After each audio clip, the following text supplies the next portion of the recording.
اسی طریقے سے یہ سمجھیے کہ جب دین کی اصل حقیقت جو ہے وہ کمزور پڑے گی، اس سے ذہنی رشتہ کمزور پڑے گا، دلی لگاؤ کم ہو جائے گا، تو کچھ اور چیزیں آئیں گی جو اس خلا کو پر کریں گی۔ وہ کیا چیزیں تھیں جو تاریخ بنی اسرائیل میں آئیں؟ وہ تھے اب سفلی اعمال، ٹونے ٹوٹکے، جادو، عملیات، ان کے نتیجے، اس کے ذریعے سے کچھ چیزیں حاصل کرنے کی کوشش کرنا۔ یہ گویا کہ پرورشن، دین کی پرورشن ہے۔ یہ وہ آکلٹ سائنسز جو ان کے ہاں پھر شروع ہوئی، ان کی دلچسپیاں ان چیزوں کے ساتھ ہوتی چلی گئیں۔ یہاں اب بقیہ جو حصہ ہے، اگرچہ یہ بہت طویل آیت ہے جو آ رہی ہے پہلی، لیکن بہرحال اس میں 2 آیتوں پر ہی بقیہ رکوع مشتمل ہے، جس میں سے پہلی آیت بہت طویل ہے۔ یہ ہے وہ شے پھر جو خود ہمارے ہاں بھی آپ دیکھیں گے کہ پھر مذہب کا تعلق جو ہے وہ ان چیزوں کے ساتھ رہ جاتا ہے۔ وہ عملیات ہیں، وہ ٹونے ٹوٹکے ہیں، وہ خاص قسم کے جو ہے وہ اعمال قرآنی پر آپ کو پوری کتابیں مل جائیں گی۔ فلاں کام کے لیے اس آیت کا ورد کرو، اور فلاں کام کے لیے جو ہے اس کا چلا کھینچو، اور فلاں کے لیے وہ قرآن مجید پھر اب وہ کتاب ہدایت نہیں، وہ کسی ریولیوشن کا مینول نہیں رہا۔ وہ قرآن مجید جو ہے وہ انسانی زندگی کے پیچیدہ مسائل کے حل کے لیے ادھر رجوع نہیں ہو رہا ہے، بلکہ وہ یہ کہ یہ جو آپ کی ضروریات ہیں یا کوئی اپنے مشکلات ہیں، ان کے حل کے لیے اب اس کو ایک ذریعہ بنا کر وہ عملیات، اس کے حوالے سے قرآن مجید جو ہے وہ گویا کہ مسلمانوں کی دلچسپی کا موضوع بنا۔ تو گویا کہ جیسا کہ میں نے عرض کیا تھا کہ یہ ساری چیزیں وہ بتائی جا رہی ہیں کہ جو وہاں ہوئی ہمارے ہاں بھی ہوئی ہیں۔ جیسے کہ حضور نے فرمایا تھا صلی اللہ علیہ وسلم، لَتَتَّبِعُنَّ سُنَنَ مَنْ كَانَ قَبْلَكُمْ، تم لازماً ان لوگوں کی پیروی کرو گے کہ جو تم سے پہلے تھے، یہاں تک کہ اگر وہ گوہ کے بل میں گھسے تھے تو تم بھی گھسو گے۔ اور اس سے بھی آگے بڑھ کر آپ نے بات کہی، میں اسے نہیں دوہرا رہا ہوں، دوبارہ بار میں بیان کر چکا ہوں۔ لوگوں نے پوچھا حضور کن کے بارے میں فرما رہے ہیں؟ کیا یہ الیہود والنصارى؟ آپ نے فرمایا فمن، وہ نہیں تو اور کون؟ جو گمراہیاں ان کے آئیں تمہارے ہاں بھی آئیں گی، جو ان کو مغالطے ہوئے تمہارے ہاں بھی ہوں گے، جو من گھڑت عقائد انہوں نے ایجاد کر لیے تھے تم بھی ایجاد کرو گے۔ اور دوسری حدیث وہ ہے کہ جو حالات ان پر وارد ہوئے وہ تم پر بھی وارد ہوں گے، جیسے عذاب کے کوڑے ان پر پڑے تم پر بھی پڑیں گے، جیسے اللہ تعالیٰ کی طرف سے سرزنش ان کو ہوئی ہے مختلف مراحل پر ان کی تاریخ کے دوران تمہیں بھی ہوگی۔ وہ تو پھر ایک مستقل موضوع ہے جس پر کہ یہ 2 سابقہ اور موجودہ امتوں کا ماضی، حال اور مستقبل نامی جو میری اس وقت موجود کتاب ہے اس میں اس کی تفصیل موجود ہے۔ بہرحال اب آئیے اس کا مطالعہ کیجیے۔ وَاتَّبَعُوا مَا تَتْلُو الشَّيَاطِينُ عَلَىٰ مُلْكِ سُلَيْمَانَ۔ اب دیکھیے وَاتَّبَعُوا، جب انہوں نے کتاب کو چھوڑا، دی تو گئی تھی کتاب اور کہا گیا تھا اسے مضبوطی سے تھامو، یہ میثاق جب لیا گیا ان سے، خذوا ما آتیناکم بقوۃ، یہ کتاب ہم نے تمہیں دی ہے اسے مضبوطی کے ساتھ پکڑے رکھو۔ جب کتاب کو چھوڑا تو جو خلا پیدا ہوا، وَاتَّبَعُوا مَا تَتْلُو الشَّيَاطِينُ عَلَىٰ مُلْكِ سُلَيْمَانَ، پیروی کی انہوں نے، اتباع کیا انہوں نے اس شے کا کہ جس کی پیروی کر رہے تھے، جس کے پیچھے پڑے ہوئے تھے، جس کا اتباع کر رہے تھے شیاطین، اور شیاطین سے مراد یہاں جنات ہیں، سرکش جنات۔ علی ملک سلیمان، علی ملک سلیمان سے مراد ہے علی عہد ملک سلیمان، سلیمان کی حکومت کے دوران، اس دور میں شیاطین جن چیزوں کے ساتھ دلچسپی رکھتے تھے، جو ان کے معمولات تھے، انہوں نے اس کا اتباع کیا، اس کی پیروی کی۔ اب اس کو نوٹ کر لیجئے کہ چونکہ حضرت سلیمان علیہ السلام کے بارے میں ہمیں معلوم ہے کہ جنات پر اللہ تعالیٰ نے انہیں تسلط عطا کیا تھا، ان کی حکومت اس اعتبار سے تاریخ انسانی میں اس کی کوئی دوسری نظیر نہیں ہے۔ ایک مقام پر قرآن مجید میں ان کی دعا بھی یہ نقل ہوئی ہے کہ اللہ مجھے وہ حکومت عطا فرما جو کسی اور کو تو عطا نہ کرے۔ اللہ تعالیٰ نے ان کی دعا قبول کی ہے۔ تو جہاں تک تو ملکی تعلق ہے، دنیا کی عام سلطنت کے اعتبار سے ان کی سلطنت کوئی بہت بڑی سلطنت نہیں تھی، ان کی سلطنت کی حدود یہی تھے، دریائے نیل سے لے کر دریائے فرات تک، اور اسی کو یہ لوگ اسی لیے کہتے ہیں کہ ہماری میراث ہے یہ گریٹر اسرائیل جو ہے، وہ نائل ٹو یوفریٹ، یہ ہے ہمارا، یہ علاقہ ہے، یہ ہماری میراث ہے، یہ یہاں پر گریٹر اسرائیل قائم کر کے رہیں گے۔ تو حضرت سلیمان علیہ السلام کی حدود مملکت تو کوئی ایسی لمبی چوڑی نہیں، دنیا میں اس سے بڑی بڑی سلطنتیں رہی ہیں، رومن امپائر اس سے کہیں بڑی رہی ہے، خود مسلمانوں کی سلطنت جو ہے وہ اس کا 20 گنا سلطنت جو ہے وہ تو حضرت عثمان کے زمانے میں ہو گئی تھی رضی اللہ تعالیٰ عنہ۔ اسی طریقے سے یہ سلطنت عثمانیہ جو آٹومان امپائر وہ کہیں بڑی تھی، لیکن یہ کہ اس کی جو نظیر جو نہیں ہے کسی اعتبار سے، جو کنٹرول انہیں ہوا پر دیا گیا، یعنی عناصر فطرت کے اوپر بھی جو کنٹرول دیا گیا، اسی طریقے سے جنات پر جو کنٹرول دیا گیا، اسی طریقے سے حیوانات پر، پرندوں پر، ان کو بھی استعمال کرنا، ان کی بولیاں جو ہیں ان کو بھی سمجھنا، یہ چیزیں ہیں در حقیقت ڈائمنشنز جو ہیں ان کے، جو اللہ تعالیٰ نے اقتدار انہیں عطا کیا تھا، وہ اس کے ڈائمنشنز اتنے ہیں، ملٹی ڈائمنشنل، کہ اس کی کوئی دوسری نظیر نہیں ہے تاریخ انسانی کے اندر موجود۔ بہرحال اسی میں چونکہ یہ جنات بھی تھے، اس وقت گویا کہ انسانوں کا اختلاط ان جنات کے ساتھ رہا ہے، اور ان جنات کے اندر جہاں سرکش تھے، ویسے تو یہ کہ وہ سرکش بھی اس وقت تو ان کے تابع تھے، قرآن مجید میں موجود ہے، مقررین بالاسفاد، وہ زنجیروں کے اندر جکڑے ہوئے ہوتے تھے جبکہ کام ان سے لیا جا رہا تھا۔ وہ تو اللہ تعالیٰ نے خصوصی ایک معجزانہ غلبہ ہے جو حضرت سلیمان علیہ السلام کو پر عطا کیا تھا، لیکن ان کا جو اختلاط رہا انسانوں کے ساتھ، اس میں ان شیاطین جن نے یہ عملیات اور سفلیات اور یہ دھندے جو ہے، یہ ان کے ہاں گویا کہ چھوت لگ گئی ان چیزوں کی بنی اسرائیل کو اسی زمانے میں۔ وَاتَّبَعُوا مَا تَتْلُو الشَّيَاطِينُ، یہ لفظ تتلو کو بھی سمجھ لیجئے، یہ تلاوت کا لفظ بھی اسی سے ہے، تلا یتلو تلاوتن، اس کے معنی پڑھنا، اور تلا یتلو تلون، اس کے معنی ہے پیروی کرنا۔ جیسے کہ آتا ہے چاند جو ہے وہ گویا کہ پیچھے پیچھے آتا ہے سورج کے، والشمس وضحاها والقمر اذا تلاها، تلاها سورج کے پیچھے آ رہا ہے، تو اتباع کرنا، پیچھے پیچھے چلنا۔ اور جب ہم تلاوت کرتے ہیں تو گویا کہ دونوں معنی موجود ہوتے ہیں، اس لیے کہ تلاوت میں آپ پڑھ رہے ہیں، وہ تو تلا یتلو تلاوتن ہو گیا، اور تلاوت میں آپ ٹیکسٹ کو فالو کر رہے ہوتے ہیں، بلکہ بعض لوگ جو ہیں تو آپ نے دیکھا ہوگا ان کی انگلی بھی ساتھ ساتھ چل رہی ہوتی ہے، تو گویا کہ وہ ساتھ ساتھ ٹیکسٹ کو فالو کر رہے ہیں، تو یہ دونوں جو مفہوم اس میں شامل ہیں۔ وَاتَّبَعُوا مَا تَتْلُو الشَّيَاطِينُ عَلَىٰ مُلْكِ سُلَيْمَانَ، حضرت سلیمان علیہ السلام کے عہد حکومت میں شیاطین جن چیزوں کے اندر مصروف اور مشغول رہتے تھے، جو ان کے مشغلے تھے، جو ان کی دلچسپیاں تھیں، جس کی وہ پیروی کرتے تھے، اسی کی پیروی کی یہودیوں نے بھی، اور انہی سفلی اعمال کا جو ہے ان کے ہاں چرچا ہو گیا، چلن ہو گیا۔ وَمَا كَفَرَ سُلَيْمَانُ وَلَٰكِنَّ الشَّيَاطِينَ كَفَرُوا، یہاں پر یہ آگے بات بڑھانے سے پہلے اللہ تعالیٰ نے ایک وضاحت فرما دی ہے، اور سلیمان نے ہرگز شرک نہیں کیا، کفر نہیں کیا، بلکہ در حقیقت وہ کفر کرنے والے شیاطین تھے۔ وما کفر سلیمان ولکن الشیاطین کفروا، اور شیاطین تھے جنہوں نے کفر کیا، یعنی اگر اس کی نسبت سلیمان کی طرف کی جا رہی ہے تو غلط ہے۔ آپ کے علم میں ہوگا کہ ہمارے ہاں آج تک بھی یہ جو اعمال وغیرہ ہوتے ہیں نقش سلیمانی کے نام سے خاص تعویذ ہوتے ہیں،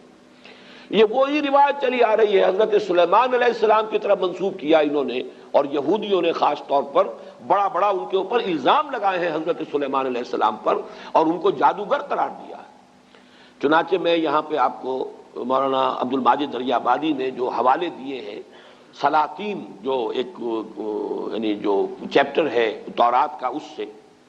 اس میں حضرت سلیمان کے بارے میں یہ الفاظ موجود ہیں، اور جب سلیمان بوڑھا ہوا تو اس کی جوروؤں نے اس کے دل کو غیر معبودوں کی طرف مائل کر دیا، اور اس کا دل اپنے خدا کی طرف سے کامل نہ تھا۔ یہ بات حضرت سلیمان کے بارے میں تورات کہہ رہی ہے، معاذ اللہ۔ قرآن مجید میں آپ دیکھیں گے اکثر و بیشتر ایسے جب جملے آ جاتے ہیں کہ جیسے کہ ایک بات چلتے چلتے اچانک ایک بات اللہ تعالیٰ فرما دیتے ہیں، اور اس وقت وہ آدمی کو اگر معلوم نہ ہو تو حیران بھی ہوتا ہے کہ اس بات کے کہنے کی یہاں چندہ ضرورت نہیں تھی۔ جیسے سورہ قاف میں ہے، ہم نے آسمان اور زمین اور جو کچھ ان کے مابین ہے 6 دنوں میں پیدا کیا، وما مسنا من لغوب، اور ہمیں کوئی تکان نہیں طاری ہوئی، ہم پر کوئی تکان طاری نہیں ہوئی۔ مسلمان اس کو پڑھتے ہوئے حیران ہو جائے گا کہ کون شخص ہوگا جو یہ گمان کر سکتا ہے کہ اللہ کو تکان بھی لاحق ہو سکتی ہے۔ تو ایسی بات کی تردید کی ضرورت کیا ہے؟ یہ بات کھلتی کب ہے؟ جب آپ تورات پڑھیں، وہاں لکھا ہوا ہے کہ اللہ تعالیٰ نے آسمان اور زمین 6 دن میں پیدا کیے اور 7ویں دن آرام کیا۔ اب یہ جو آرام کا تصور ہے، یہی ہے در حقیقت ویکینڈ جو چلا آ رہا ہے ان کے ہاں، کہ 6 دن کام کرو 1 دن آرام کرو۔ یہ تصور پوری مغربی تہذیب کا ویکینڈ کا تصور یہ ہے کہ اللہ نے بھی آسمان اور زمین 6 دن میں پیدا کیے اور پھر 7ویں دن جو ہے اس نے آرام کیا، گویا کہ تکان لائق ہوئی۔ وہاں پر اب وہ چلتے چلتے وَلَقَدْ خَلَقْنَا السَّمَاوَاتِ وَالْأَرْضَ وَمَا بَيْنَهُمَا فِي سِتَّةِ أَيَّامٍ وَمَا مَسَّنَا مِن لُغُوبٍ، ہمیں کوئی تکان طاری نہیں ہوئی۔ اسی طرح کا معاملہ یہاں ہے کہ چونکہ تورات کے مرتبین نے یہ سب کچھ کیا ہے، حضرت سلیمان علیہ السلام کے بارے میں تو میں آپ کو ایک اور جملہ سناتا ہوں، کیونکہ امام طبری نے اپنی اس جو ان کی علامہ ابن جریر طبری نے اپنی تفسیر میں اس کو نقل کیا ہے، وہ بھی میں سناؤں گا، لیکن ایک دوسرا اور بھی قول جو مولانا عبد الماجد دریابادی نے نقل کیا ہے، سو از بس کہ اس کا دل خداوند اسرائیل کے خدا کی جانب سے برگشتہ ہوا،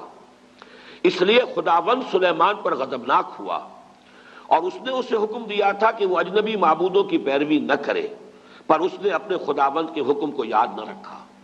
وہی کنگز سلاطین نامی جو چیپٹر ہے اولڈ ٹیسٹمنٹ کا، اسی سے یہ دونوں میں نے آپ کو حوالے سنائے ہیں۔ اس کی نفی ہے جو قرآن نے یہاں کیا ہے، وَمَا كَفَرَ سُلَيْمَانُ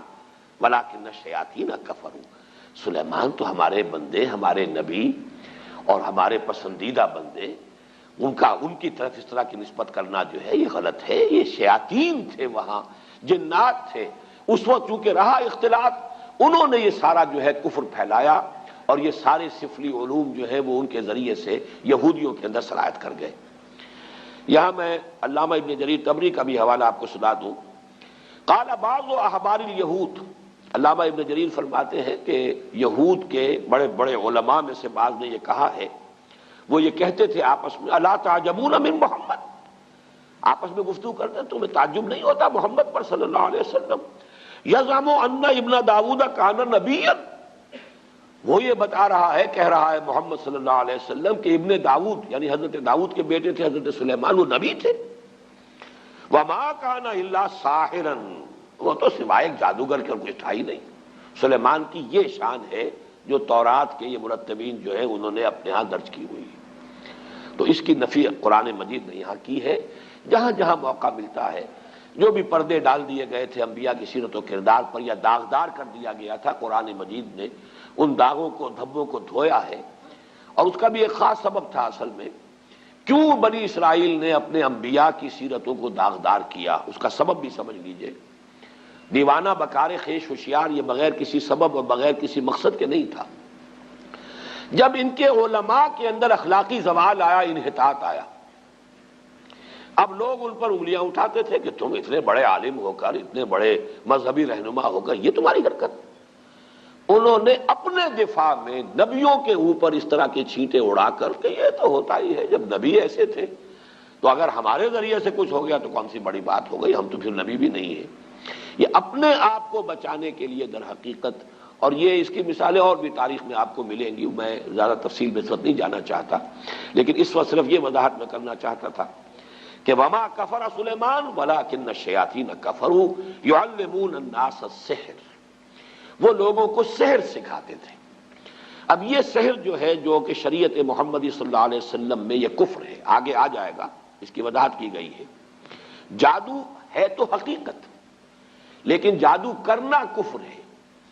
اگرچہ اس میں اختلاف ہمارے بعض فقہا کا ہے کہ آیا سیکھا بھی جائے یا نہ جائے، یعنی اس لیے کہ بعض اوقات توڑ کرنا پڑتا ہے کسی جادو کا، تو اگر آپ اس فن کے واقف نہیں ہوں گے تو آپ اس کا توڑ کیسے کریں؟ اس حوالے سے تو رائے ہے کہ اس کی معلومات اس کے بارے میں حاصل کی جا سکتی ہیں، لیکن بعض فقہا کے نزدیک اس کا سیکھنا کرنا تو ہے ہی ہے کفر، اس میں تو شک ہے ہی نہیں، خود جادو کرنا، لیکن جادو کا علم حاصل کرنا یہ بھی کفر ہے، یہ بھی ممنوع ہے، یہ بھی حرام ہے۔ اس لیے کہ ظاہر بات ہے کہ وہ ذریعہ کفر بننے والی شے ہے۔ یعلمون الناس السحر، اس کی اصل حقیقت کیا ہے وہ میں ذرا تھوڑی دیر میں آگے جو موضوع آ رہا ہے اس کے حوالے سے بات کروں گا۔ وما انزل علی الملکین ببابل ہاروت و ماروت،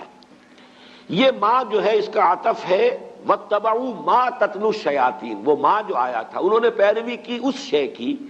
جو شیاطین جن جس مشغلوں کے اندر مصروف رہے تھے ان کی پیروی کی، اسی ماں پر، وما یعنی جو انہوں نے پیروی کی تھی ان کی، کہ جو حضرت سلیمان علیہ السلام کے زمانے میں شیاطین جو کچھ سکھاتے تھے اس کی پیروی کی، وما انزل علی الملکین ببابل ہاروت و ماروت، اور پیروی کی انہوں نے اس کی جو نازل کیا گیا دو فرشتوں پر جو ہاروت اور ماروت تھے بابل میں۔ یہاں پہلے میں چاہتا ہوں کہ جو مختلف آراء ہیں وہ بیان کر دوں۔ یہ ملکین جو ہے لام کے زبر کے ساتھ، یہ ہے ہماری جو معروف اور مشہور قرات ہے، دو فرشتے۔ لام کی زیر کے ساتھ اس کے معنی ہو جائیں گے دو بادشاہ۔ یہ دونوں قراتیں سلف میں موجود ہیں۔ جو لوگ اس کو ملکین پڑھتے ہیں اس کا مطلب یہ ہے کہ بابل کے دو بادشاہوں کا ذکر یہاں ہو رہا ہے کہ ان کا یہ شغل تھا، جو بھی تھا، جس کا تذکرہ میں بعد میں کروں گا کہ کیا شغل تھا، لیکن ابھی صرف یہ نوٹ کر لیجئے کہ ہمارے ہاں کی مشہور قرات ملکین ہے، اور تقریباً مفسرین کا اجماع اس پر ہے کہ ملکین ہے، یہ فرشتے ہیں دو کہ جو بابل میں اتارے گئے تھے۔ وما انزل علی الملکین ببابل ہاروت و ماروت، اگر تو ملکین پڑھا جائے اس کو دو بادشاہ تو پھر اشکال بہت سے رفع ہو جاتے ہیں، پھر بہت سی چیزیں جو ہیں جو مسائل اس میں پیدا ہوتے ہیں تفسیری، ان کا حل ہو جاتا ہے۔ لیکن جیسا کہ میں نے عرض کیا، اگرچہ یہ قرات ہمارے ہاں ہے لیکن اکثر مفسرین کا اجماع یہی ہے کہ یہ ملکین ہی ہے اور یہ مراد اس سے فرشتے ہیں۔ بابل در حقیقت قدیم نام ہے ملک عراق کا، پورے ملک کا نام بھی بابل، اور اس کا جو صدر مقام تھا وہ بھی بیبیلونیا، وہ بھی بابل تھا۔ اسی کے نام سے پورا ملک جو ہے وہ پہچانا جاتا تھا۔ آج بھی اگر آپ مصر میں جائیں گے تو قاہرہ کو مصری مصر کہتے ہیں، مصر اصل میں قاہرہ ہے۔ گویا کہ اگر کسی سے پوچھا کہاں جا رہے ہیں، اگر آپ نے کہیں اسماعیلیہ میں یا کہیں اسکندریہ میں پوچھا کہاں جا رہے ہیں، مصر، یعنی مصر جا رہا ہوں، حالانکہ وہ مصر ہی میں ہے اس وقت، لیکن یہ کہ وہ قاہرہ کو مصر کہتے ہیں۔ اسی طریقے سے یہ بیبیلونیا، یہ بابل جو ہے یہ پورے ملک کا نام بھی تھا اور اس صدر مقام کا بھی۔ یہ صدر مقام جو ہوتا تھا یہ آج کے بغداد سے 60 میل جنوب میں اسی دریائے فرات کے کنارے پر یہ شہر آباد تھا بیبیلونیا۔ تو در حقیقت وہاں چونکہ اب یہ ذہن میں رکھیے کہ فلسطین مغرب میں ہے، شام کا علاقہ ہے، یہ عراق جو ہے یہ اس کے مشرق میں ہے، اس سے مشرق میں پھر ایران ہے۔ ان تین ملکوں کے ساتھ جو ہے معاملہ رہا ہے یہود کی تاریخ کا، کہ یہود پر جب نیبوکڈنیزر جو تھا وہ بادشاہ تھا بیبیلونیا کا، عراق کا، اس نے حملہ کیا تھا 6 صدی قبل مسیح میں، اور اس کے بعد جو اس نے یہ یوں سمجھیے کہ تقریباً حضرت سلیمان علیہ السلام کے 300 برس بعد، حضرت سلیمان کا زمانہ تو یہ تو گویا کہ تاریخ بنی اسرائیل کا جو ان کا گولڈن پیریڈ ہے، سنہری دور، اس کا نقطہ عروج ہے حضرت سلیمان کا دور۔ حضرت سلیمان کے انتقال کے ساتھ ہی ان کی مملکت 2 حصوں میں تقسیم ہو گئی، 2 بیٹوں کے مابین، ایک شمالی اس کا نام اسرائیل تھا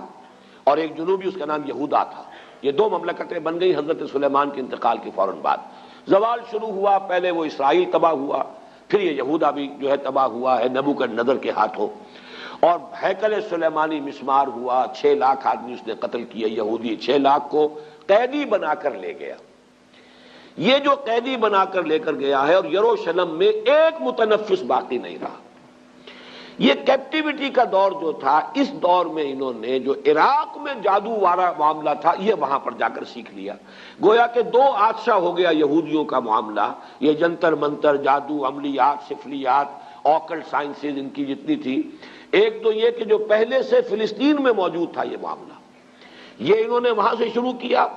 حضرت سلیمان کے زمانے میں ان جنات سے سیکھ لیا۔ اب ظاہر بات ہے کہ مکھی کی سرشت ہے، وہ گندگی پر بیٹھتی ہے، جن کی مزاج کے اندر گندگی ہے وہ تو جہاں سے بھی ہوگا گندگی اس کو حاصل کر لیں گے۔ حضرت سلیمان کے زمانے میں وہ شیاطین جن سے حاصل کیا۔ اب کیپٹیوٹی کے دور میں انہوں نے مزید جو ہے عراق میں بھی جو بہت بڑا گڑھ تھا اس قسم کی چیزوں کا، وہاں سے بھی انہوں نے سیکھا۔ تو گویا کہ یہ تمام چیزیں ان کے اندر رچ بس گئیں، ان کی شخصیتوں کے اندر، ان کے مزاج میں، جسے ہم محاورے میں کہتے ہیں گھٹی میں پڑ گئی۔ وما انزل علی الملکین ببابل ہاروت و ماروت، اور انہوں نے پیروی کی اس کی جو نازل کیا گیا 2 فرشتوں پر جو بابل میں تھے، ہاروت اور ماروت۔ اب یہ کہ وہ کیا نازل کیا گیا اس مسئلے کو سمجھ لیجئے۔ ایک رائے تو یہ ہے ہمارے ہاں، ایک تو خیر قصہ بیان ہوتا ہے، وہ قصہ تو ہمارے اکثر مفسرین نے، وہ یہود کی خرافات میں سے ہے، اس کو سب نے رد کیا ہے، لہذا میں اس کا تذکرہ بھی نہیں کرنا چاہتا۔ عام طور پر جو بات کہی جاتی ہے وہ یہ ہے کہ اللہ تعالیٰ کی چونکہ ایک سنت ہے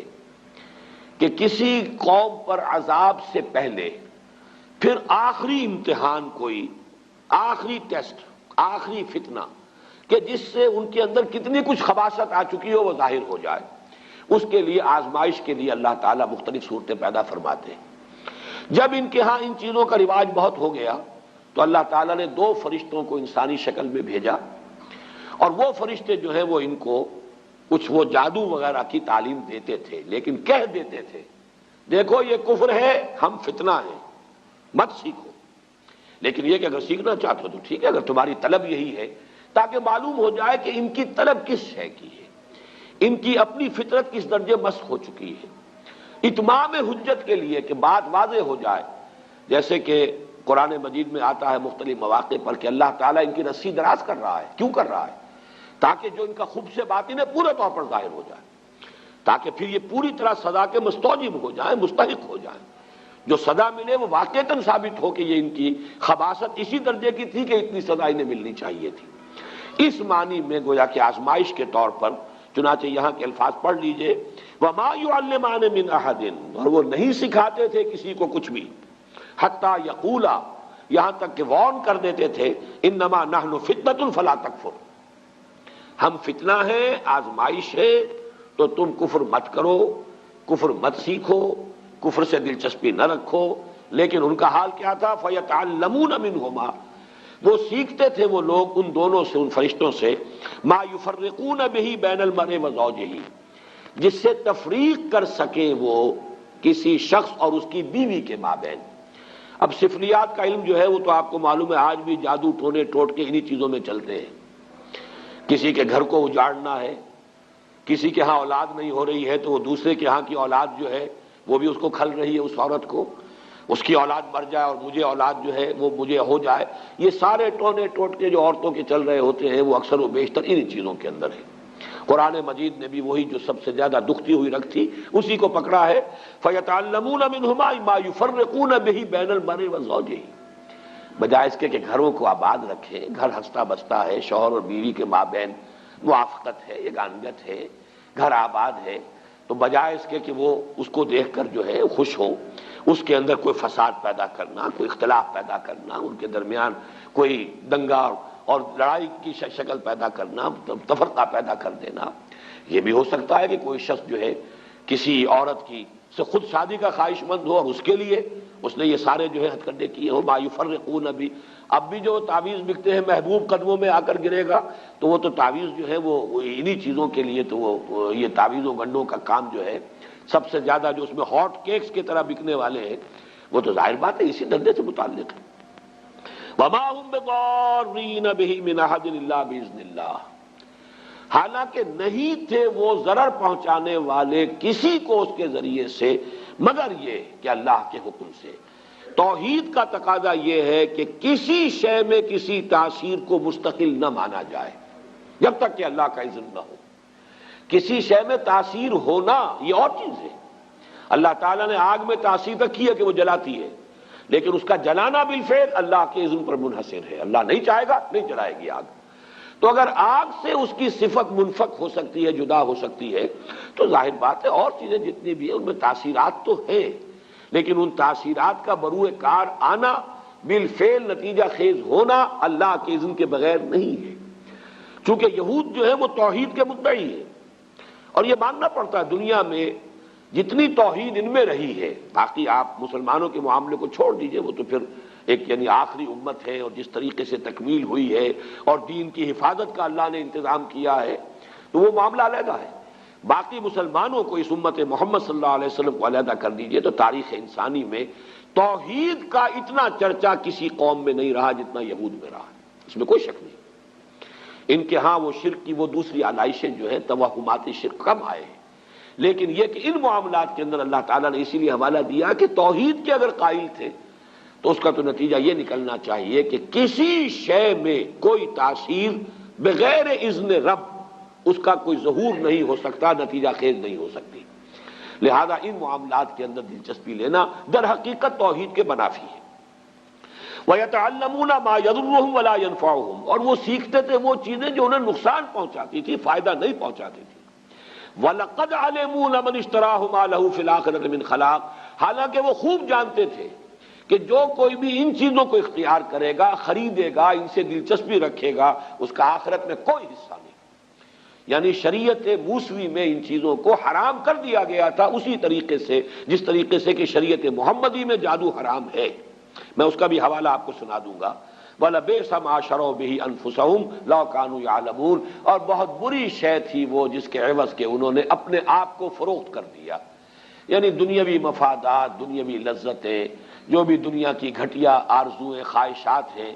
ان کے عوض اپنے مستقبل کو، اپنی آخرت کو، اپنی ابدی زندگی کو برباد کیا۔ وَلَبِئْسَ مَا شَرَوْا بِهِ أَنفُسَهُمْ، گویا کہ اپنے آپ کو بیچ ڈالا، اپنے آپ کو جہنم کا ایندھن بنا دیا ان چیزوں کے لیے، ان کی طلب میں، ان کے حصول کے لیے۔ لَوْ كَانُوا يَعْلَمُونَ، کاش کہ یہ جانتے ہوتے، انہیں علم حقیقی حاصل ہوتا۔ وَلَوْ أَنَّهُمْ آمَنُوا وَاتَّقَوْا لَمَثُوبَةٌ مِّنْ عِندِ اللَّهِ خَيْرٌ، اور اگر اس کے برعکس وہ ایمان اور تقویٰ کی روش اختیار کیے رہتے۔ اب یہ گویا کہ مجھ سے اور آپ سے بھی کہا جا رہا ہے اور امت مسلمہ سے کہا جا رہا ہے کہ بجائے ان چیزوں میں دلچسپی رکھنے کے، اگر ایمان، تقویٰ، جہاد، احسان، جو اللہ نے دین کے لیے جو یہ مقامات جو ہیں، مقامات بلند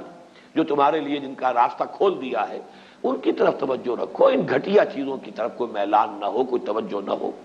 وَلَوْ أَنَّهُمْ آمَنُوا وَاتَّقَوْا لَمَثُوبَةٌ مِّنْ عِندِ اللَّهِ خَيْرٌ، تو جو بدلہ اور ثواب اور اجر اللہ کی طرف سے ملتا کتنا بہتر ہوتا۔ لَوْ كَانُوا يَعْلَمُونَ، کاش کہ انہیں معلوم ہوتا۔ میں نے وہ جو عام اس کی جو ایک تفسیر ہے اس کے حوالے سے تو یہ بات پوری کر دی۔ اس موضوع پر یہ کہ کیا چیز تھی جو نازل کی گئی تھی فرشتوں پر، ہاروت اور ماروت پر، اگر انہیں فرشتے ہی مانا جائے جیسا کہ اکثر مفسرین کا اجماع ہے۔ اس موضوع پر میں سمجھتا ہوں کہ مولانا امین احسن اصلاحی صاحب نے جو رائے ظاہر کی ہے وہ بہت مضبوط ہے، قوی ہے، اور وہ یہ ہے کہ اصل میں ایک علم وہ بھی ہے جسے ہم کلمات کی تاثیرات کا علم کہتے ہیں، روحانی اثرات، جیسے مادی چیزیں ہیں، میٹر ہے، فزیکل کمپاؤنڈز ہے، کیمیکل کمپاؤنڈز ہے، ہر شے کی اپنی پراپرٹیز ہیں، ان کی تاثیرات ہیں۔ ایسے کلمات کے بھی کچھ خواص ہیں،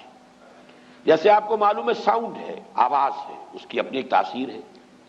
ایک آواز ہے کہ جس سے طبیعت کے اندر انشراح پیدا ہو جاتا ہے، خوشی ہوتی ہے۔ آخر یہ موسیقی میں کیا ہوتا ہے؟ وہی آواز ہے، کسی اور آہنگ میں آئی ہے، دل افسردہ ہو جاتا ہے، غم کی کیفیت طاری ہو جاتی ہے آواز۔ آواز ہی کی تاثیر وہ بھی ہے، آواز ہی کی تاثیر یہ بھی ہے۔ اسی طریقے سے کلمات، ان کی کچھ تاثیرات ہیں۔ ایک تو معنی ہے، اس لفظ کے یہ معنی ہے، اس لفظ کے یہ معنی ہے، اس لفظ کے یہ معنی ہے، اس لیے کہ ہم نے ان الفاظ کو وضع کیا ہے کچھ چیزوں کا مسمى بنا کر، یہ گھڑی ہے، یہ اینک ہے۔ لیکن یہ کہ یہ کلمات کی کوئی روحانی تاثیرات بھی ہیں بالفعل، ان کا انکار نہیں کیا جا سکتا۔ ان تاثیرات کا استعمال ہے کہ جو ان اعمال کے اندر ہوتا ہے، ان تاثیرات کو، ان کی جو ظاہر بات ہے کہ اسی کو غلط استعمال جادو کی شکل میں ہوتا ہے، انہی کلمات کا استعمال ہے، ان کے اندر تاثیرات ہیں، ان کا ایک استعمال جادو کے لیے ہو رہا ہے۔ لیکن ایک زمانے میں ضرورت پیش آتی ہے، مختلف دور میں، جیسا کہ ہندوستان میں بھی ہمیں معلوم ہے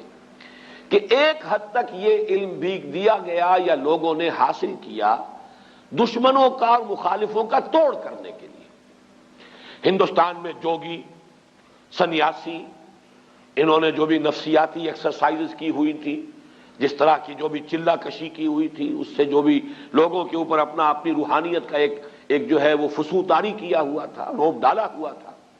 اب ظاہر بات ہے کہ اس روب کو توڑے بغیر یہاں ہمارے صوفیہ اسلام کی تبلیغ نہیں کر سکتے تھے، لہذا انہوں نے ان چیزوں کا علم حاصل کیا ایک درجے میں، اور ان کو حاصل کر کے اور پھر ان کا جو ہے مقابلہ کر کے انہیں اس میدان میں بھی شکست دی، اور اس کے بعد یہ ہے کہ ان کے لیے راستے کھل گئے کہ پھر انہوں نے دین کو سمجھا اور دین کی طرف آئے، اور جو اصل دین ہے اس کی تعلیم بھی ان تک پہنچ گئی۔ اسی طریقے سے آپ کو معلوم ہے ہندوستان میں یہ قوالی کا رواج کیوں ہوا؟ ہندو مزاج کے اندر یہ موسیقی جو ہے وہ ان کے مذہب کے ساتھ گندھی ہوئی ہے، رچی بسی ہوئی ان کے مزاج کے اندر، اس کے حوالے سے وہ ان کی پوری عبادات بھی جو ہے وہ بھجن ہے یا جو اور جس طریقے سے ہے، وہ ان کے ہاں اس درجے ان کی طبیعت ثانیہ بن چکے تھے کہ اس ذریعے سے ان تک بات پہنچانے کے لیے کچھ لوگوں نے اس راستے کو بھی اختیار کیا۔ اگرچہ وہ شروع میں جو یہ قوالی ہوتی تھی اس میں یہ مزامیر نہیں ہوتے تھے، انسٹرومنٹل میوزک نہیں تھا، وہ صرف یہ کہ ظاہر بات ہے کہ وہ میوزک جو اللہ تعالیٰ نے انسان کی اپنی آواز میں رکھ دیا ہے، جس کے لیے فرمایا گیا کہ قرآن مجید کو مزین کرو، زین القرآن باصواتکم، قرآن مجید کو اچھی سے اچھی آواز میں خوش الحانی کے ساتھ پڑھو تاکہ قرآن مزین ہو جائے۔ قرآن کے اندر جو اس کے صوتی آہنگ ہے اس کی اپنی تاثیر ہے۔ ایک اچھا قاری قرآن پڑھ رہا ہو، اس کے اثرات چاہے سمجھا نہ ہو آپ نے، سمجھنا اپنی جگہ پر ایک اور سورس ہے علم کا، اور وہ ضروری ہے، قرآن اسی لیے نازل کیا گیا ہے لیدبروا آیاتہ، تاکہ اس کی آیات پر غور کیا جائے۔ یہ جو ہے اس کی ترجیحات کے اندر تو رہے گا، لیکن یہ کہ اس کی قرات کے اندر اپنی ایک تاثیر ہے، اس کا انکار کرنا درست نہیں ہے۔ اگر اس کی کوئی تاثیر نہ ہوتی تو اتنی تاکید نہ ہوتی۔ من لم یتغن بالقرآن فلیس منا، جو قرآن مجید کو اچھی آواز سے حسن صوت سے نہیں پڑھتا وہ ہم میں سے نہیں ہے، اس درجے تاکید۔ بلکہ جیسا کہ حضرت ابو موسیٰ اشعری رضی اللہ تعالیٰ عنہ کی تحسین فرمائی حضور نے کہ ایک رات آپ مدینے میں گلیوں میں جب آپ کچھ گشت فرما رہے تھے تو حضرت ابو موسیٰ اشعری رضی اللہ تعالیٰ عنہ وہ تہجد کی نماز میں قرآن پڑھ رہے تھے، اور اس اللہ تعالیٰ نے انہیں ایسی آواز دی تھی کافی دیر تک حضور وہاں کھڑے سنتے رہے۔ ظاہر بات ہے مکان تو ایسے تو نہیں تھے ہمارے، وہ تو ایک ایک کسی کا کمرہ، ایک ایک کوئی کوٹھڑی ہوتی تھی، حجرات تھے، اس کے اندر جو بھی وہ پڑھ رہے تو باہر گلی میں سنائی دے رہا ہے۔ صبح فجر میں جب ملاقات ہوئی ہے تو پھر حضور نے حضرت ابو موسیٰ سے پھر یہ فرمایا، یا ابا موسیٰ انک قد اوتیت مزمارا من مزامیر آل داؤد، اے ابو موسیٰ آپ کو تو تمہیں تو اللہ تعالیٰ نے آل داؤد کے سازوں میں سے ایک ساز عطا کیا ہے۔ یہ ساز جو ہے گلے میں تمہارے یہ ساز ہے، تو یہ جو فطری ساز تھا اصل میں اس کا استعمال کیا گیا تھا، اور اس کے ذریعے سے اس کا بہترین استعمال کیا گیا۔ بعد میں پھر اس کے اندر اضافے ہوتے چلے گئے۔ وہ میں موجودہ قوالی کو نہیں کہہ رہا، بلکہ جو آغاز تھا قوالی کا وہ اس انداز میں ہوا۔ اسی طریقے سے گویا کہ کچھ کلمات کی تاثیر اور اس کے جو خواص ہیں ان کا کوئی علم تھا جو ایک زمانے میں ان کو دیا گیا ہے۔ ورنہ جادو کے بارے میں تو جیسا کہ میں نے عرض کیا، یہ کتاب استثناء جو ہے، یعنی فلسطین میں صحرائے سینا میں جبکہ ابھی تھے بنی اسرائیل، حضرت موسیٰ علیہ السلام ساتھ تھے، اس وقت انہیں جو ہدایات کی گئی تھی ان میں سے یہ ہے، جب تو اس ملک میں جو خداوند تیرا خدا تجھ کو دیتا ہے پہنچ جائے تو وہاں کی قوموں کی طرح مکروہ کام کرنے نہ سیکھنا، تجھ میں ہرگز کوئی ایسا نہ ہو جو اپنے بیٹے یا بیٹی کو آگ میں چلوائے۔ اب دیکھیے یہ عمل آج بھی روافظ کے ہاں یہ آگ پر چلنے کا جو رواج ہے، بعض جو ہے اس طرح کے کرتب دکھائے جاتے ہیں، اور ظاہر بات ہے جو حالات جو ہیں اس سے آپ متاثر ہوتے ہیں، آگ کے اوپر انگاروں کے اوپر چل رہے ہیں۔ یہ اعمال کہاں سے چلے آ رہے ہیں؟ یہ حضرت موسیٰ علیہ السلام کو حضرت مسیح سے 1400 برس قبل یہ بتایا جا رہا ہے، تجھ میں ہرگز کوئی ایسا نہ ہو جو اپنے بیٹے یا بیٹی کو آگ میں چلوائے، یا فال گیری یا شگون نکالنے والا یا افسوگر یا جادوگر یا منتری یا جنات کا آشنا یا رمال یا ساحر ہو، کیونکہ وہ سب جو ایسے کام کرتے ہیں خدا کے نزدیک مکروہ ہیں، اور انہی مکروہات کے سبب سے خداوند تیرا خدا تیرے سامنے سے ان کو نکالنے پر ہے۔ یعنی یہ جو اصل میں فلسطین میں جو قومیں آباد تھیں، فلسطین حضرت یوشع ابن نون جوشع جو جانشین تھے حضرت موسیٰ علیہ السلام کے، ان کے ہاتھوں جب فتح ہوا ہے تو فلسطین میں جو قومیں اس وقت آباد تھیں ان میں یہ اعمال موجود تھے، لیکن ہوا یہی کہ انہوں نے جا کر وہاں پہ وہ اعمال ان سے سیکھے۔ پھر جب ان کا وہ دور آیا ہے کہ جب حضرت طالوت کو جالوت کے مقابلے کے لیے اللہ کے جو نبی اس وقت سموئیل نبی انہوں نے معین کیا ہے، تو جو اصلاحات ان کے ذریعے سے ہوئی ہیں، اور ساؤل اصل میں نام ہے تورات میں حضرت طالوت کا، ساؤل نے جنات کے آشناؤں اور افسوگروں اور جادوگروں کو ملک سے خارج کر دیا تھا۔ پرج ہوئی ہے جو ان کا جو گولڈن پیریڈ شروع ہوا، حضرت طالوت، حضرت داؤد، حضرت سلیمان، یہ 100 برس ہیں ان کے گولڈن پیریڈ کے، تو یہ پرج کر دی گئی تھی۔ لیکن پھر حضرت سلیمان علیہ السلام کے زمانے میں وہ جنات کے ساتھ جو ان کا خلا ملا ہوا، پھر وہ شیطانی اعمال، سفلی اعمال، وہ جادو، وہ ٹونے ٹوٹکے آ گئے، اور 2 آتشہ ہو گیا معاملہ یہ، جب یہ عراق میں رہے بیبیلونیا میں کیپٹیوٹی میں، حالت اسیری میں، پھر وہاں پر جو معاملہ اپنی انتہا کو پہنچا تو اللہ تعالیٰ نے پھر وہاں پر جو ہے ان فرشتوں کو جو معروف تفسیر ہے اس کے مطابق فتنہ بنا کر بھیجا، اور دوسری رائے جو مولانا اصلاحی صاحب کی ہے کہ اصل میں وہ فرشتوں پر جو چیز نازل کی گئی تھی بہرحال وہ ساحری جادوگری نہیں ہو سکتی، بلکہ معلوم ہوتا ہے کہ انہی کلمات کے خواص کا علم تھا جو ایک زمانے میں ان کو اس لیے تلقین کیا گیا کہ اس کے ذریعے سے وہ دشمنوں کا توڑ کر سکیں، دشمنوں کا مقابلہ کر سکیں، اس کو صحیح مقصد کے لیے استعمال کر سکیں۔ لیکن جب ان کی ذہنیت مسخ ہوئی، انہوں نے اسی کو برے مقاصد کے لیے، غلط مقاصد کے لیے، جیسے دو دھاری تلوار ہے، آپ اسے کسی اچھے مقصد کے لیے بھی استعمال کر سکتے ہیں، لیکن جب آپ کی اپنی ذہنیت مسخ ہو جائے گی تو اسی کو آپ کسی غلط کام کے لیے استعمال کریں گے، تو پھر وہ ہوتے ہوتے وہ جادوگری اور وہ یہ سفلی اعمال اور آکلٹ سائنسز، ان سب کا معاملہ جو ہے ان کے ہاں رواج پا گیا۔ بس یہ وہ رائے ہے کہ جو میں نے سمجھا کہ وہ میں آپ کے سامنے لے آؤں۔ مجھے مولانا امین احسن اصلاحی صاحب کی اس رائے سے اتفاق ہے۔ باقی اب اصل میں یہ سمجھ لیجئے جو میں نے اس بات شروع میں عرض کی تھی، علم کے بارے میں قرآن مجید جو واضح کرتا ہے وہ یہ ہے کہ علم صرف دو ہے، تیسری کسی شے کے پیچھے پڑنا یہ در حقیقت اللہ تعالیٰ کے حکم کی خلاف ورزی ہے، یہ جن کو آکلٹ سائنسز کہا جاتا ہے۔ اسی لیے حضور نے فرمایا جس کسی نے کسی نجومی کی بات کی تصدیق کی اس نے میرے لائی ہوئی شے کی تکذیب کی۔ اب یہ چاہے وہ ہاتھوں کی لکیروں کا علم ہو، چاہے وہ اب ہمارے ہاں اس کو بھی سائنس کہہ دیتے ہیں، سائنس آف نمبر، اگرچہ جب اس کو واضح کریں گے تو پھر وہ آکلٹ سائنسز کا لفظ آتا ہے، اور یہ ہاروسکوپس بنے ہوتے ہیں، اور یہ جو ہر اخبار کے اندر چلے آ رہے ہیں، اور فلاں کا یہ ہے اور فلاں کا وہ ہے، یہ مختلف حوالوں سے جو ہے وہ قسمتیں ہیں، فال گیری ہے، یہ تمام چیزیں جو ہے در حقیقت یہ اس دائرے میں آتی ہیں کہ جن سے دلچسپی رکھنا گویا کہ دین کے مقاصد کے برعکس ہے۔ حضور کے وہ الفاظ ان سب کے اوپر آئیں گے، اگرچہ یہ سب غلط نہیں ہے، ان کے اندر تاثیرات ہیں، حقیقتیں ہیں۔ حقیقت ہونا کسی شے کا اور ہے اور کسی شے کا جائز اور حلال ہونا اور ہے۔ جب قرآن مجید تو شراب کے بارے میں کہتا ہے کہ اس میں کچھ نفع بھی ہے، وَمَنَافِعُ لِلنَّاسِ، لوگوں کے لیے کچھ فائدے ہیں، لیکن اسمہما اکبر من نفعہما، ان کا گناہ کا پہلو جو ہے وہ ان کے نفع کے پہلے سے جوئے کا بھی اور شراب کا بھی وہ زیادہ ہے، لہذا وہ حرام کر دیے گئے۔ تو اسی اعتبار سے ان تمام چیزوں کے اندر جو بھی کوئی تاثیر ہے، کوئی ایفیکٹ ہے، کوئی ہے واقعتاً، وہ اپنی جگہ پر اس کی آپ نفی نہ کریں، لیکن ان سے دلچسپی رکھنا، اس کے پیچھے لگنا، اس میں یقین رکھنا، یہ چیزیں جو ہے پھر انسان کے اندر جس طرح کا ایک وہمی سا مزاج پیدا کر دیتی ہیں، پھر اس کے اندر سے وہ عمل کی جو ایک قوت ہے اور ایک ارادہ اور عزم، اس کو جس طریقے سے دیمک جو ہے لکڑی کو کھا جاتی ہے، اس طریقے سے یہ دلچسپیاں پھر انسان کے اندر سے اس عزم اور ارادے اور جد و جہد اور عمل، اس سے انسان کو جو ہے بیگانہ کر دیتی ہیں۔ تو ان کو ہمارے ہاں حرام قرار دیا گیا۔ تو علم دو کون سے ہیں؟ یا ایک علم وہ ہے جو آپ نے تجرباتی علم حاصل کیا، ان السمع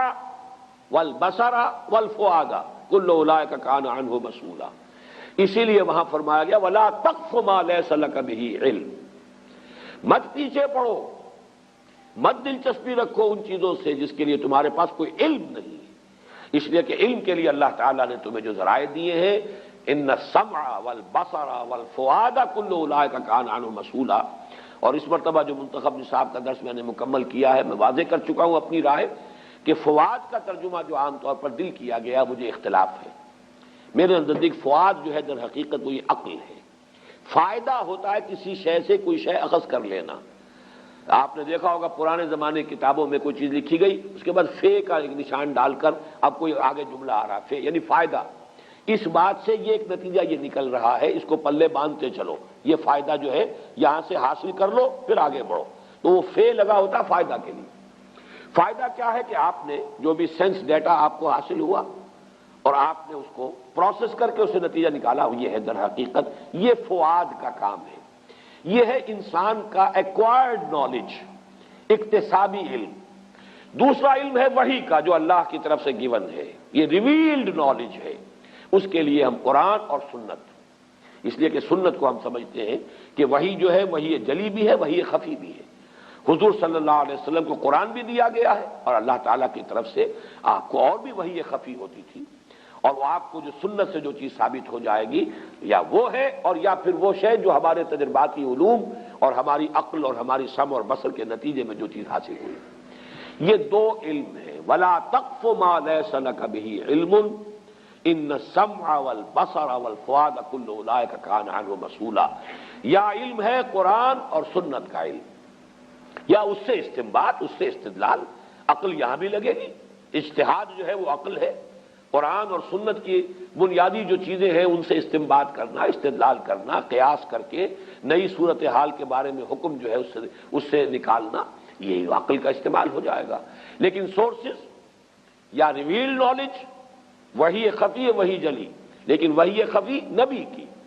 کسی اور ولی اللہ کی وحی خفی جو ہے وہ حجت نہیں ہے. کوئی بڑے سے بڑا ولی ہو، بڑے سے بڑا اس کا کشف ہو، بڑی سے بڑی اس کو جو ہے وہ بشارت ہو گئی ہو، دین میں حجت نہیں ہے. حجت اللہ کی کتاب اور اس کے رسول صلی اللہ علیہ وسلم کی سنت. اور ادھر ان السمع والبصر والفؤاد، ان دو کے علاوہ تیسرا یہ سارا دائرہ جو ہے، یہ چاہے اپنی جگہ پر اس میں کوئی تاثیرات ہیں، حقیقت ہے، لیکن یہ کہ یہ چیزیں جو ہے ممنوع ہیں، جس کو کہ یہاں پر کفر کے درجے میں کہا گیا وما کفر سلیمان ولکن الشیاطین کفروا. اور جو آخری الفاظ تھے وَلَقَدْ عَلِمُوا لَمَنِ اشْتَرَاهُ مَا لَهُ فِي الْآخِرَةِ مِنْ خَلَاقٍ. میں نے آپ کو کتاب استثناء ڈیوٹرانومی کا وہ اقتباس بھی سنا دیا ہے، جو حضرت موسیٰ علیہ السلام کے زمانے میں انہیں کہہ دیا گیا تھا کہ ان چیزوں کی طرف نہ جانا، ان سے دلچسپی نہ لینا. ان کے علم میں تھا یہ کہ جو کوئی بھی ان چیزوں سے دلچسپی رکھیں گے، ان کی پیروی کریں گے، ان کے درپے ہوں گے، ان کا آخرت میں کوئی حصہ نہیں. وَلَبِئْسَ مَا شَرَوْا بِهِ أَنفُسَهُمْ. لیکن انہوں نے ان چیزوں میں مشغول ہو کر، ان میں دلچسپی لے کر برا انجام اپنے لیے خرید لیا، اپنی جانوں کو فروخت کر دیا بڑی بری شے کے لیے. لَوْ كَانُوا يَعْلَمُونَ، کاش کہ انہیں معلوم ہوتا. وَلَوْ أَنَّهُمْ آمَنُوا وَاتَّقَوْا لَمَثُوبَةٌ مِّنْ عِندِ اللَّهِ خَيْرٌ. اور اگر وہ ایمان اور تقوی کی روش پر قائم رہتے تو اللہ کی طرف سے اجر و ثواب بہت بہتر رہتا. لَوْ كَانُوا يَعْلَمُونَ، کاش کہ وہ جانتے.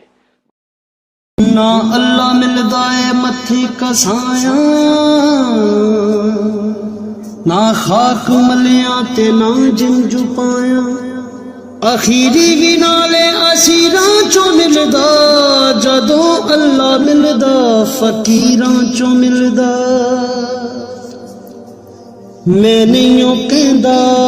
نظامی تو پوچھو،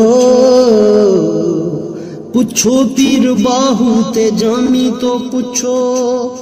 حقیقت صدا لال ویراں چوں